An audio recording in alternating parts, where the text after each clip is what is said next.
नमस्कार दर्शकों, आप सबका स्वागत है रामायण के 20वें एपिसोड में। आज हम देखेंगे कि श्री राम मिथिला की तरफ प्रस्थान कर गए हैं। चलिए शुरू करते हैं। वीरवर एवं प्रसन्न चित्त राम लक्ष्मण ने विश्वामित्र जी का कार्य पूर्ण कर रात्रि को आनंद पूर्वक उसी आश्रम में शयन किया। प्रातःकाल संध्या आदि कर्मों से निवृत्त हो वे दोनों विश्वामित्र जी तथा अन्य ऋषियों के पास गए। संध्या का मतलब होता है, उसमें 19 मंत्र होते हैं जो सुबह हम करते हैं। उसमें हम भगवान से प्रार्थना करते हैं कि आप चारों दिशाओं से हमारी रक्षा कीजिए। बहुत सारे मंत्र हैं उसमें, तो अलग अलग मंत्र का अलग अलग नियम है। तो हमें भी श्री राम और लक्ष्मण जी की तरह सुबह शाम संध्या करनी चाहिए। सुबह सूरज उगने से पहले, शाम को सूरज छिपने से पहले। अग्नि के समान देवीप्यमान मुनि को प्रणाम कर मधुर भाषी राम और लक्ष्मण मधुर वचन बोले। हे मुनि शार्दुल, हम दोनों आपके दास उपस्थित हैं, आज्ञा दीजिए, हम आपकी क्या सेवा करें। देखिए, श्री राम जी में बिल्कुल भी घमंड नहीं था, इसीलिए उन्होंने खुद को राजकुमार जो हैं खुद को दास बता रहे हैं विश्वामित्र जी के। बताइए, इतनी सादगी किसी के पास हो सकती है? इतना घमंड था ही नहीं उनके अंदर थोड़ा सा भी। और हम थोड़ा सा भी कुछ प्राप्त कर लेते हैं तो अपने आप को सबका मालिक समझने लग जाते हैं।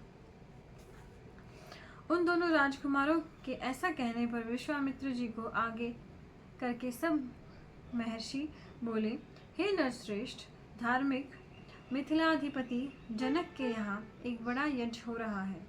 हम सब लोग वहाँ जा रहे हैं। अब जो और ऋषि थे आश्रम में, वो बोले कि मिथिला नगर में एक बहुत ही अच्छा यज्ञ हो रहा है, बहुत ही बड़ा यज्ञ हो रहा है, हमें उसे देखने जाना चाहिए। हम तो वहीं जा रहे हैं। हे नर शार्दुल, आप हमारे साथ चलेंगे। वहाँ चलने पर आप एक अद्भुत और श्रेष्ठ धनुष देख सकोगे। मिथिला नगर में एक बहुत ही सुंदर और अद्भुत धनुष था, आप उसे भी देख पाएंगे। तो चलिए हमारे साथ। ऐसा कहकर मुनि विश्वामित्र ऋषियों और राजकुमारों को साथ ले उत्तर दिशा की ओर रवाना हुए।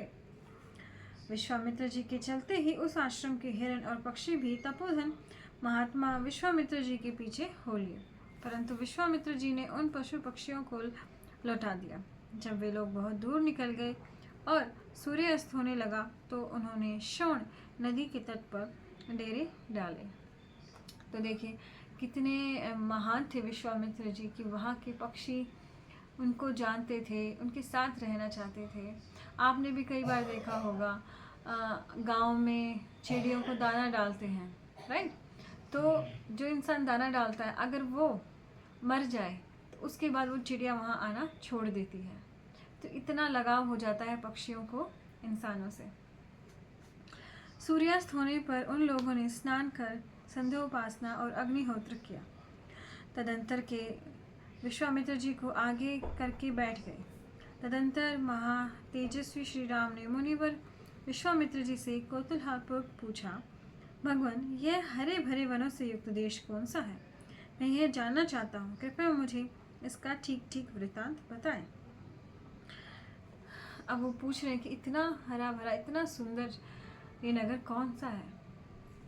श्री राम के पूछने पर तपस्वी व व्रतशील विश्वामित्र जी ने अन्य ऋषियों के मध्य में उस देश का संपूर्ण वृत्तांत कह सुनाया और सारा वृत्तांत उन्होंने बता दिया कि हम कहाँ पर हैं।